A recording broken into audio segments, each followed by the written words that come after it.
Hello, YouTube. It's me, John Avenger, once again, and welcome to a review this time. I didn't get to do a podcast today because I had a lot of problems today. I had a very long day, but I can do reviews. That's what I'm going to be doing for the next couple of days. I'm taking a break from doing live streams. I'm burnt out. I had a long summer, and you guys know what I went through. You know the kind of breaks I had to take in August because, again, a lot of family issues. But I'm going to be doing these reviews, these quick reviews for you guys so that you have something to watch for the next 12 days or so. Anyway, I'm reviewing the 2025 remake, the highest grossing movie of this year so far worldwide, of Lilo&Stitch. Yes, the 2025 version that came out in May. I didn't hate it. I know a lot of people are gonna be like, "Oh, John, you're defending Disney." No, they made some changes I liked, and they made some changes I did not like. We'll get to that. But the film, it's basically the animated movie just in CGI with real people, and the aliens are CG. Stitch is the same voice. That's definitely a plus. And he goes to Earth and he wreaks havoc, and then Lilo adopts him, and blah blah blah blah. You heard the story before, and I know that there's people that hated this movie, calling it soulless and unnecessary. Was it unnecessary? Yes, but is it the worst? No. Oh God, no. There was a lot of changes that I did like. One of them being Pleakley's voice. Like, I like the original actor that played Pleakley's voice. Here, Billy Magnuson stole the show. He was the best part of the movie. He made me laugh my ass off. There's a joke that was not in the original film because they don't mention alcohol in the original. And he says, "Oh, that's where they go to get their ceremonial poison." That was funny. See, that made me laugh. I didn't see that coming. There were some good zingers in there. He committed. The girl that played Lilo was cute, and she was, just like in the cartoon, she was actually Hawaiian, not a white girl. Nani, I thought the older sister that played Nani was great for what she had to do. She's not as good as Tia Carrera, but she did it the best she could. I love the location of Hawaii. It looks beautiful. Well, I don't know if that really was Hawaii, but where they filmed it, it was lovely. It was real water. It wasn't CGI water. The locations was nice. The soundtrack was nice. It's Elvis and a bunch of Hawaiian music. I liked the special effects look fine. I know they don't look like shit. The Stitch looks great. The aliens in space. The freaking spaceship when it lands. There's some good effects in there. Pleakley, when he looks alien, he looks fine. And what else was good in the film? Like I said, the humor was fine. It was shorter than a lot of remakes. It was only an hour and 30-something minutes. It was not 2 hours like Beauty and the Beast or The Lion King or Aladdin or freaking, there's way worse remakes than this, guys. But there were problems, just like a lot of critics said. The voice of Jumba sucked. I'm sorry. Zach Galifianakis is not Jumba. I miss David Stiers. I know he passed away a long time ago, but his Russian accent in that movie worked in that original movie, and it was missing here. Here you just have Zach Galifianakis, mostly in human form. He's not Jumba. Sorry, Jumba was never human in any of the cartoon movies or the series.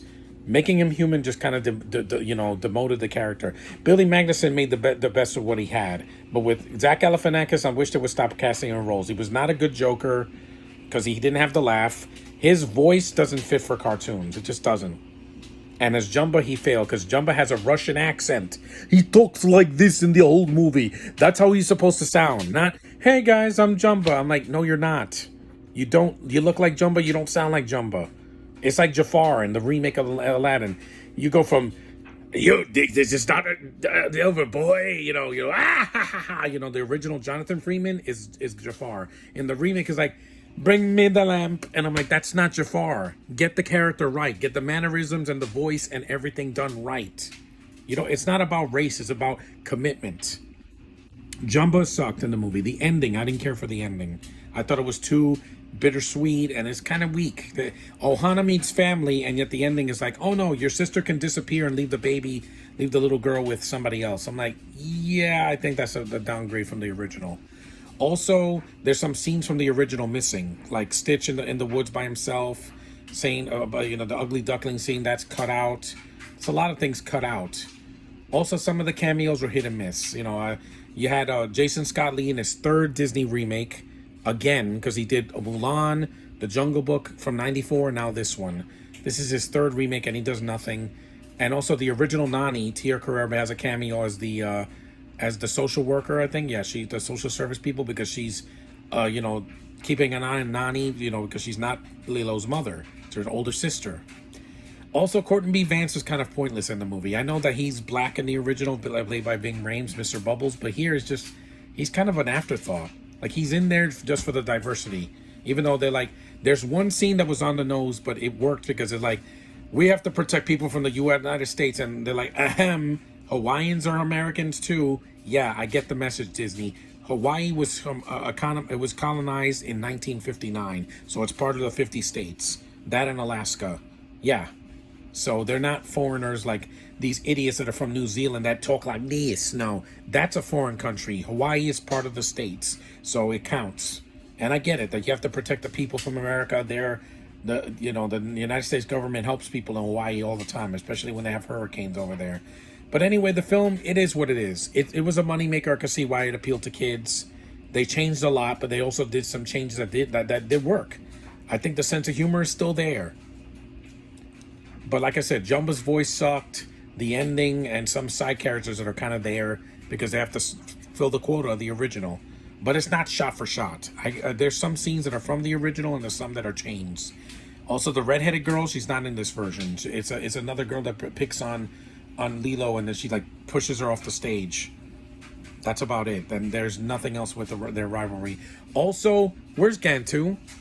Where is Gantu, Disney?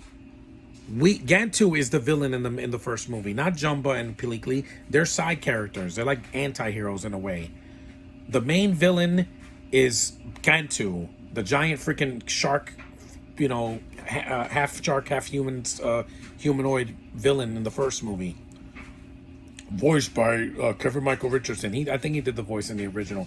He was missing in this movie. Where was Gantu?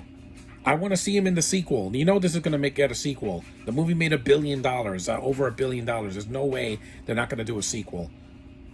Probably Lilo and Stitch 2 or Leroy and Stitch. Because they mentioned 627, which is Leroy. The experiment that was made after Stitch. I thought the voice acting was fine with Stitch. You know, Chris Sanders, he did the original voice. He does a great job. You know, the Oga Burga and all that. Yeah, it doesn't bother me. That voice never bothered me when I was in high school, because the original came out in 2002. I was in high school. My sister was a kid when it came out. She was 10. And it's fine. If you've seen the original and you want to see a more updated version with some changes that worked and some that didn't, it's fine. It's harmless to watch on Disney Plus, guys. It's not going to kill you. If people say this is the worst remake, I'm like, guys, go see the remake of Psycho. Go see the remake of freaking The Time Machine. Go see Beauty and the Beast 2017. That is way worse, and it was successful. They made the same freaking movie. They didn't even try something different. And when they did, they made the movie longer for no reason. This one doesn't have that problem. The running time is not an issue for me at all. And same soulless, so these beautiful Hawaiian shots and people sitting down in the beach and all that, and the blue sky, that's ugly. At least the movie has color. Beauty and the Beast, they sapped all the color out of it. Why would you do that? People want to pay to see a Disney movie that has color, that has personality. The movie did not make me cry because, again, I'm not a girl. So that's not, this movie, it appeals more to little girls than guys. But I like the sci-fi aspects of it. Also, one more problem I had personally, Hannah Waddingham, what are you doing here? I saw you in The Fall Guy. I don't want to see you anymore. You can't act. You have a nice ass. You're not a good actress. That's all you got. You have looks. You don't have talent. Sorry. It's like it's Gwendolyn Christie in Wednesday. She could have been cut from that. You don't need her there. Brits don't need to be in a sci-fi movie like this. Because there are no Brits in this movie. Just her. Because even Jumba, they cast an American guy to voice him. And doesn't sound Russian. They don't want to offend Russians. They had Russian accents in Thunderbolts, and that flopped too.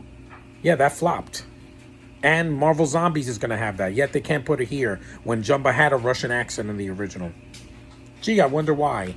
People are so overly sensitive. Get over yourselves. This is a diverse movie. It's people from Hawaii. Tan skin. There's nobody white in this movie in the main cast. It's mostly a people of color. It didn't bother me. The only ones that are white are like Galifianakis, Billy Magnuson, and maybe some of the voices of the aliens or what have you. But it was fine. I don't hate it, guys. Get over your hate for Disney. I hate the greed of Disney. Well, they'll take a classic from that didn't need to be remade, and they just do it anyway, and they make it worse. Like I said, with Beauty and the Beast, that original one got an Oscar nomination. That remake did not. This won't get an Oscar, but it's fine. I don't need it to. The sci-fi aspect I liked a lot better than a lot of their other Disney remakes. And I can vouch for them because I've seen a lot of them. Remakes, reimaginings, prequels, whatever you want to call it.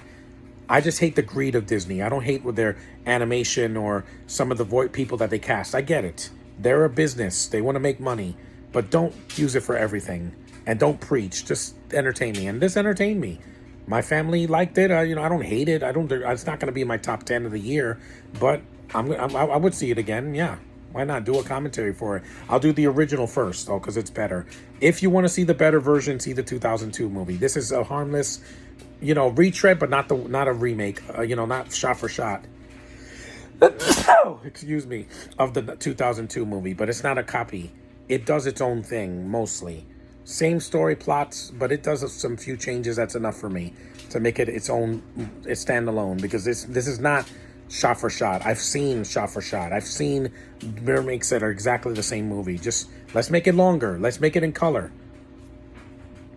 Anyway, that's my short review for Lilo&Stitch 2025. It's fine. Is it perfect? No. Is it better than the original? No. Is it a disaster? No, I don't think it was. It could have been worse, guys. I'm more lenient on this than something like freaking How to Train Your Dragon. That made money and it's the same movie. You just added 30 extra minutes of padding. That was not this movie, I promise. It's not 30 extra minutes. And I'd rather sit through this again than Wicked because it's shorter. It's an hour shorter than Wicked, and it did not need to be 2 hours and 20 minutes or 2:40. No, an hour and 37 minutes is fine. I can sit through that. Less is more. I've been saying that for years now. But anyway, thanks for watching, guys. Acknowledge me. And I'll try to do another review a lot sooner. Not tomorrow, but a lot sooner. I'm not going to wait another month. But see you in the next one.